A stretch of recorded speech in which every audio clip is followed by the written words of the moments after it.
Hello. Some of you may have heard the latest drama that has been going on the last couple of days. Many players are quite upset with the state of the game and are leaving bad reviews, or as some others are calling it, review bombing Foxhole. The point of review bombing is to give the developers no choice but to give a response. I've personally never belonged to a community that has review bombed a game before, so I'm not sure if it will be enough. Some people in this group feel that Siege Camp need to learn a lesson and that the game needs to fail. From what I've seen, most of these review bombers are still the type of players that will voice their concerns about the state of the game, but will also continue to still play it. One quote from a player I spoke with: "I had a positive review. I changed mine to say, if you bought the game 1 year ago, it would be the greatest game you've ever played. Now I can't make excuses for the bugs or blatant cheating anymore. After War 100 is over, I plan on taking a break from the game until these things are fixed." Now, if you're out of the loop, you may be asking yourself, why is the community review bombing? Well, I believe for several reasons. Dev communication simply is lacking. Devs have stopped doing dev streams after every war, where they let everyone know the progress of the game after each war ended. An amazing idea and a really important component of building and sustaining a community. However, they stopped doing this. Now, the only communication we get from the devs is from the single stream they do before a big update. As we have seen with 1.0, these big updates can cause a lot of problems if not balanced correctly. Alts and griefers and cheaters and hackers are ruining the game, and the devs refuse to say anything about it. They also refuse to fix the simplest of map glitches. Players believe that if the developers choose to do nothing about these issues, then the game will slowly burn itself out in the long run. Things like this don't happen overnight, of course, but ever so slowly the player base will dwindle as players either get bored or they don't have time anymore to play the game, or something better comes along to scratch that gaming itch, like maybe Anvil. Players also believe at Foxhole's current state, it really doesn't deserve a good rating. No open communication from devs, they do what they want in total silence, and I believe it may be harming the player base. I agree with the player base that the game needs a lot of quality of life changes. Some players think that the only updates coming now is more unbalanced content in hopes to rope in new players. There are still a lot of passionate players out there that are still wanting to make the game thrive and that are still making suggestions to improve the game as well. Depending on how long you have been playing may change your answer on what changes you want to see from Foxhole. Like most games, the more you play, the more issues emerge. For most of the player base, there are basically 3 major issues. The first is the straight up alting and griefers and lack of moderation. The second is all the small bugs around the map that can really affect the wars.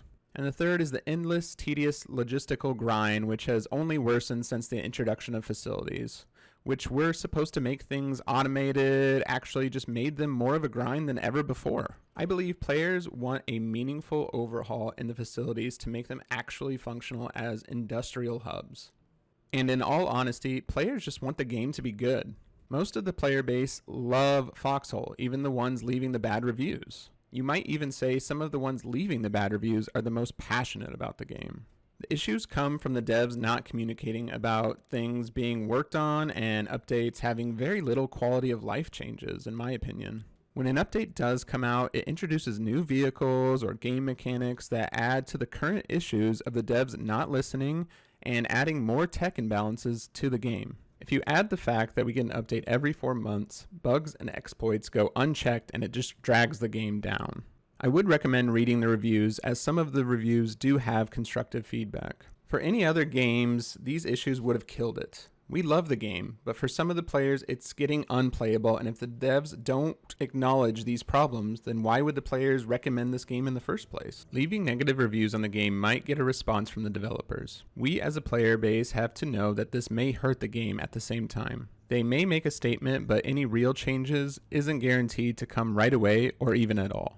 Though I understand why the players are leaving bad reviews, I do not feel that it's right to take away something from people who are actually still enjoying the game. If you do not like the game or you're not having fun with it, it might be time to take a break. Not that your opinion doesn't matter, but maybe just take some time away from the game and come back fresh. Playing a continuous war game for 44 days straight, I think would make any player go mad. Giving an honest review about the state of the game is not messing with the reviews. People deserve to know what they are buying. When the devs fix it, players will change their review. I'm a bit torn on the whole giving a negative review on Steam strategy. What are your thoughts on it? Is it justified or a good way to handle bad communications from developers? Let me know in the comments. I know players that gave it a negative review but are still playing out the current war. Once the war is over, there may be a massive drop in players, and the negative reviews will slow down any new player growth as well. Siege Camp should know this. If you are going to leave a review, I would encourage everyone to leave a review on the game based on what you currently feel about it. It's drama and moments like this that make me think that we truly do have a unique and passionate community.